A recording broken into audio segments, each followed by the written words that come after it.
What up, y'all? It's your man Ernest, so you love Ernest, back again with another episode of the Ernest Thoughts Podcast. So I know I missed last week, and well, last week was Juneteenth week. You thought I was working that week? Sorely mistaken. All right. But anyways, we're back. And this first topic here, I just wanted to once again talk about Caitlin Clark. Now, I'm sharing my thoughts on her not making the USA Olympic team for the WNBA this summer. And I think that the excuses that the WNBA might put out are bogus. I think that people saying, well, she hasn't been great, she's been mediocre, or whatever the case is. Now, people have their opinions on things. What one would call mediocre, someone else might call average or even good. I also think that there is a lot of people who are commenting on her game. I won't say numbers wise, but I do believe there's a lot of folks who are commenting on her game specifically, comparing it to men and then calling it mediocre. Well, let's just put it bluntly, as someone who watches both the NBA and the WNBA. If we're going to compare any of the women, not just Caitlin Clark, but any of the women to any singular or all of the athletes in the NBA, then of course their game is going to look mediocre, or it's going to not look as good as it is advertised.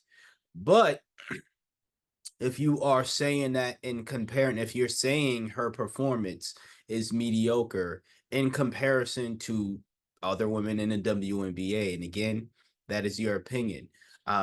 To me, that is more so of a good faith judgment, whether I agree with it or not. It's at least still a good faith judgment compared to those who are secretly comparing her performance to an NBA player. Compare her performance to a Steph Curry or LeBron James. Of course, she's not better than those guys. Yeah, like saying that does not negate her talent in general.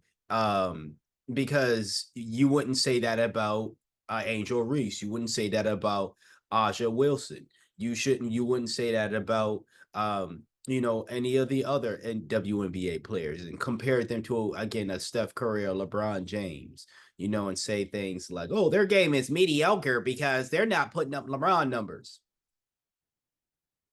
LeBron James is LeBron James, and until we get a LeBron James up in here, you know what I'm saying?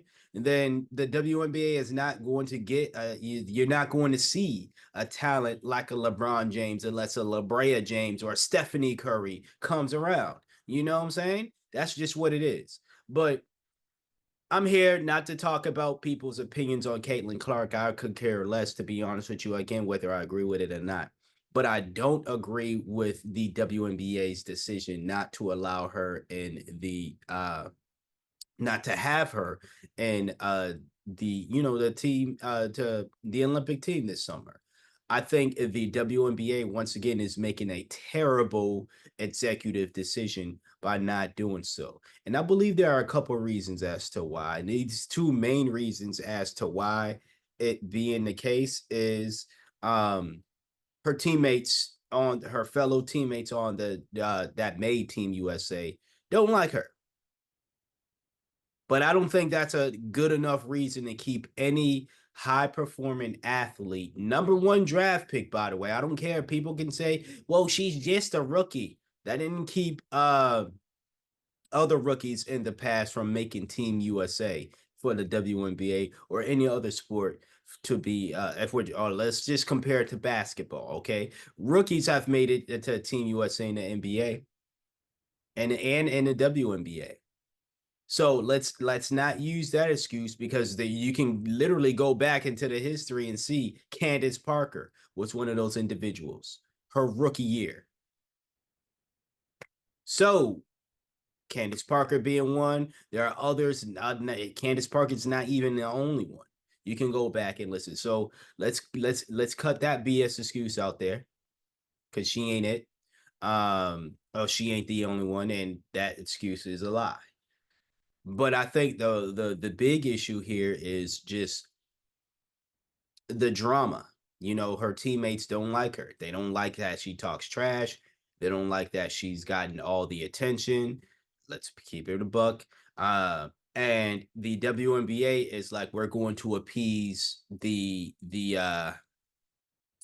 players with seniority over a Caitlin Clark. Well, let's see what happens next year when Caitlin's a sophomore, or even when she's in her third or fourth year. You know, God willing, she continues to play at that high level, right? Is that going to, and let's see if that changes. If nobody still likes her, if this girl is still, hated by her peers, or at least disliked by her peers, are you still going to keep her out? Are you still going to is the team still going to suffer? You know what I'm saying? Like, are you still willing to jeopardize playing at the highest, the best ability in the Olympics because of cattiness, of jealousy? And let's keep it a buck. That's what it is. That's what it is. You know what I'm saying? Now, the reason why I haven't really been, well, I've been vocal about it, but I haven't really been as vocal as I probably would have been in the past about it, because at least it's bringing competition, in a sense that it's bringing a level of competition to where I feel as though the women who do have these ill feelings about Caitlin Clark are trying to step up their game and say, I'm better than her and now I can prove it. To me, it's like, okay, that hatred, if you want to call it, is bringing in some type of I'm better than you and I'm going to prove it. It's making them up their game. And you know what I'm saying? As a fan of the game, I like to see that. I like to see that. So it's like, that's the good side of the hate that's being going on. But again, if you're rooting for Team USA, you want the best players to be on the team, not the nicest, not the most liked. You want the best players. Kobe Bryant, God rest his soul, man was an asshole. But that didn't stop the NBA from saying, hey, we gonna have him on our team and we gonna bust the asses of all these other countries because we want these gold medals. It didn't stop that. You know what I'm saying? And it's like, WNBA, I don't want to be the dude that says, I know more about your business and everything. I know what's best for women. I don't want to sound like that dude, but then, like, honestly, take all that stuff aside, you're not making the best decisions at all. And I'm talking to the commissioner. You are not making you haven't really been making the best decisions. First of all, League Pass is atrocious. League Pass is atrocious. And I'm not talking about the price. I actually love the price of League Pass. My problem with League Pass is, how can you advertise it as watch any WNBA game that you want, but then even when someone does sign up to League Pass and then tries to watch a WNBA game, it's, oh no, it's regional blocked. If you're on the East Coast, you can't watch games that are set in the West Coast. If you're on the West Coast, you can't watch games that are set in the East Coast. What's the point of the WNBA League Pass then? What is the point of someone who's already paying a cable bill, right? And that cable bill already restricts them from watching, because they're watching on ESPN, but the ESPN channel or whatever the sports channel is broadcasting the WNBA game, they're not broadcasting games all the way out in the West or the East, or whatever, right? What is the point in someone already paying for that cable package, then paying an extra $13 a month for League Pass just to get the same benefits of the cable package? That's not very enticing. The only thing that's enticing is the price. And again, with the $13, you don't get much. And that's a rant that's aside from this Caitlin Clark situation, but it's all relevant. You know what I'm saying? But it's like, as I was saying before, and it goes back to the commissioner not making the best decision possible for the league. Instead of telling the other women, I don't give a damn you don't like Caitlin Clark. I don't give a damn. Go out there and play your damn best, because that's what you get paid to do. You don't get paid to like all your employees. But that's the thing that happened to homegirl, the tall Australian, in her name, and it's morning time. I just woke up like an hour ago or so. Actually 2 hours ago. But you know, um the one that everybody, all the dudes was fawning for, and I get it, but she was disliked, and now she's not even in the league anymore because she is disliked. The WNBA, I don't want this to be a league to where women's cattiness is going to ruin the game, where individuals are going to not make teams or not be able to be in teams. Now I know the NBA is kind of like, you have locker room cancers and all this other stuff, but locker room cancers still have still be on teams. James Harden is considered a locker room cancer, right? Um doesn't stop him from getting on teams. Granted, do the teams go far? Does he perform well when it's most needed? Not anymore. But he's still on the team. So you can get upset. Anybody can get upset. Any man, woman, non-binary person can get upset and be like, "You're just a man thinking you know better than the women." I'm seeing stupid decision making by people, no matter their gender, and I'm saying, as a fan, you are not going in a direction that is beneficial to your business. Listen to a fan. Don't listen to these fair weather fans on Twitter or X who don't watch a game at all but want to comment on it. Listen to someone who's been watching a game for the past 11 years. Listen to someone, whether it's a man or a woman or a non-binary person, who's actually been watching your game for as long as me or even longer. Listen to us when we say things. And sure, someone else who might be watching the WNBA as long as me or longer probably has opposing thoughts. That's fine. I didn't say listen to everyone who agree with me. I said listen to everyone who actually is a fan of your game. Not people who just started watching now because of Caitlin Clark. Not people who just comment on the game but don't actually watch it and then make excuses as to why. Now I know the league pass is trash, but that doesn't mean you can't watch any games. They still have games now. Granted, these are the later games, of course. They still have games on ESPN3. You know what I'm saying? One of the main two ESPNs, ESPN 1 and 2, will have games on there sometimes. I think I didn't catch any of the games that they may have been live streaming on X, but when it was Twitter, a couple seasons ago, I was watching games on Twitter. I was watching WNBA games on Twitter.